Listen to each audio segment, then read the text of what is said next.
दोस्तों नमस्कार। मैं हिम्मत सेठ एक बार फिर आपके सामने उपस्थित हूँ। हमने पिछले दो वीडियो में आपको ये बताने की कोशिश की कि बिहार में की ये स्थिति क्यों बनी।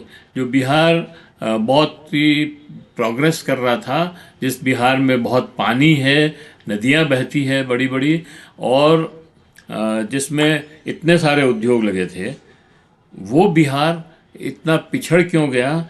वो बिहार बेरोजगारी से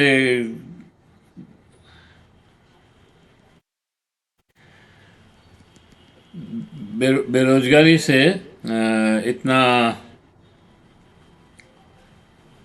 प्रभावित क्यों हुआ और पलायन क्यों हुआ। ये इसके कारण भी मैंने आपको कल बताया, अभी पिछले वीडियो में बताए थे कि किस तरह से वहाँ सेनाएं बनी, किस तरह से वहाँ पर अस्थिरता ने, राजनीतिक अस्थिरता ने भी अपना काम किया, और किस तरह से वहाँ पर तबाही मची। मैं इस वीडियो में फिर आपसे ये कोशिश करूँगा कि अस्थिरता और इन सेनाओं का विशेष तौर से क्या प्रभाव रहा। राजनीतिक अस्थिरता से बात करते हैं, उसके बाद हम सेनाओं की बात करेंगे। तो दोस्तों, अगर आपने अभी तक भी हमारे YouTube चैनल महावीर समता संदेश को सब्सक्राइब न किया है तो सब्सक्राइब कर लें, बेल आइकन दबाना न भूलें, और वीडियो अच्छा लग रहे हो तो लाइक करें, फॉरवर्ड करें और मित्रों को भी भेजें, और इसको महावीर समता संदेश YouTube को सब्सक्राइब करने के लिए भी कहें। कमेंट बॉक्स में जाएं, कमेंट लिखें, सुझाव दें। आपके कमेंट और सुझाव हमें और बेहतर करने की ओर अग्रसर करेंगे। दोस्तों, बिहार में 1946 में कृष्ण बाबू सिंह की सरकार बनी थी। वो सरकार 1961 तक चली, मतलब दो चुनाव उसने जीते। और 1946 में तो तदर्स बनी थी सरकार, या पहले उनके चुनाव हुए होंगे जो भी हैं, लेकिन आज़ादी के बाद 1952 में जो पहला चुनाव हुआ और 57 में जो चुनाव हुए, वो दोनों जीते। 61 में उनको हटना पड़ा, पता नहीं क्यों हटना पड़ा, लेकिन आ,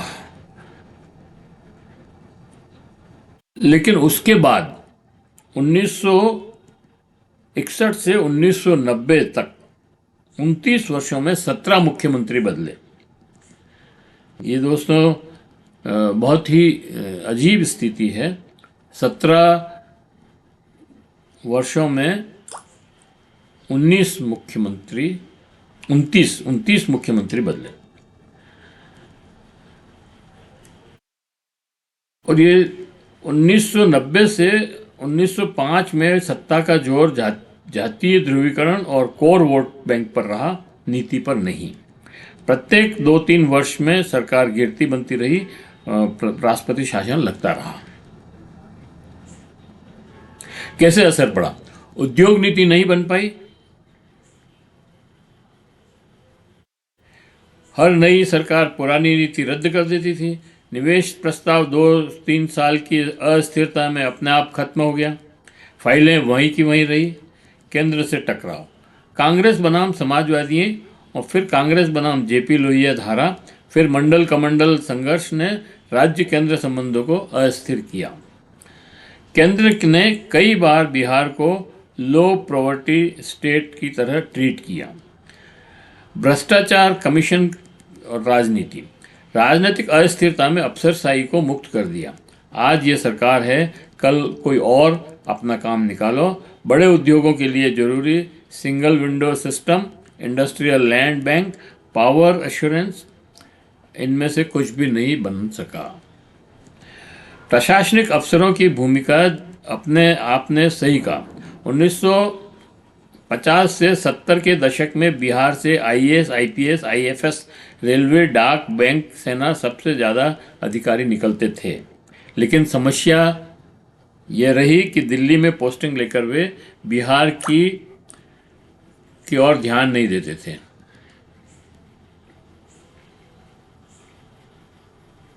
ज़्यादातर एलिट आईएएस अफसर बिहार में कार्यकाल से बचते थे। कोई स्थायी प्रशासनिक ढांचा नहीं बन पाया। कई अफसर खुद जातीय राजनीति में पड़ गए और नेचुरल की जगह ग्रुप का हिस्सा बन गए। इससे अच्छा प्रशासन, अच्छा निवेश, अच्छा उद्योग वाला चक्र टूट ही नहीं, खत्म हो गया। निष्कर्ष, बिहार क्यों टूटा? सरल भाषा में, बिहार की तबाही किसी एक पार्टी की देन नहीं है। यह है अस्थिरता प्लस निजी सेनाएं प्लस माफियाकरण, केंद्र की उपेक्षा, पुराने उद्योगों का पतन। 1970 के बाद का बिहार 3 कारणों से गिरा: राजनीतिक अस्थिरता, सरकारें गिरती रही, नीति नहीं बनी; निजी सेनाएं, माफिया, अपहरण, उद्योग, पूंजीपति डर गए; झारखंड अलग होने के बाद संसाधन चले गए लेकिन विशेष दर्जा या विशेष पैकेज नहीं मिला। तो ये मुख्य कारण थे इसके बिहार के पिछड़ने के। अब मैं आपको इन सेनाओं के टकराव का भी एक खाका बताता हूं। निजी सेनाएं बिहार को बर्बाद करने वाले छिपा हुआ कारक है। ये सामने तो नहीं है, सामने तो राजनीति और उसका प्रशासनिक स्तर और ये सारी चीज़ें हैं, लेकिन पीछे जो है मूल कारण इन सेनाओं का भी है। 1970 से 1905 का वह दौर था जब बिहार निजी सेनाओं, जाति आधारित मिलिशिया, ठेकेदार माफिया, भूमि माफिया और सेनापति राजनीति से बुरी तरह प्रभावित हुआ। उद्योग निवेश रुक गया। कोई भी औद्योगिक घराना वहाँ निवेश नहीं करता जहाँ जमीन पर कब्जा हो, गुंडा टैक्स देना पड़े और फैक्ट्री मालिक की सुरक्षा की कोई गारंटी नहीं हो। 1980 से 90 के दशक में बिहार की इमेज थी लॉलेसनेस, किडनैपिंग, इंडस्ट्री, प्राइवेट आर्मीज। पुराने उद्योग भी डरे और हिंसा से प्रभावित। बोकारो, धनबाद, हजारीबाग, भागलपुर और पटना, बेगूसराय बेल्ट में कोयला माफिया, ठेकेदार माफिया, ट्रांसपोर्ट सिंडिकेट, सबका असर बढ़ा। उद्योग मालिकों का कहना था कि काम से ज़्यादा समय सुरक्षा में जाता है। निजी सेनाओं का उदय। असल वजह जमींदार उन्मूलन के बाद भूमिहार, राजपूत, कुर्मी, यादव, दलित समुदायों की ओर से अपने अस्तित्व और प्रभाव के लिए सेनाएं खड़ी की। इसमें शामिल थी भूमिहार सेना, ब्रह्मऋषि सेना, कुर्मी सशस्त्र दल, लौरिक सेना, भोजपुर नक्सल संघर्ष और बाद में रणवीर सेना। एक पूरा पैरेलल स्टेट बना। पुलिस और प्रशासन पर इन सेनाओं का जबरदस्त दबाव था। इन जिलों में रात को 8 बजे के बाद कोई निवेशक, अफसर या ठेकेदार निकलता नहीं था।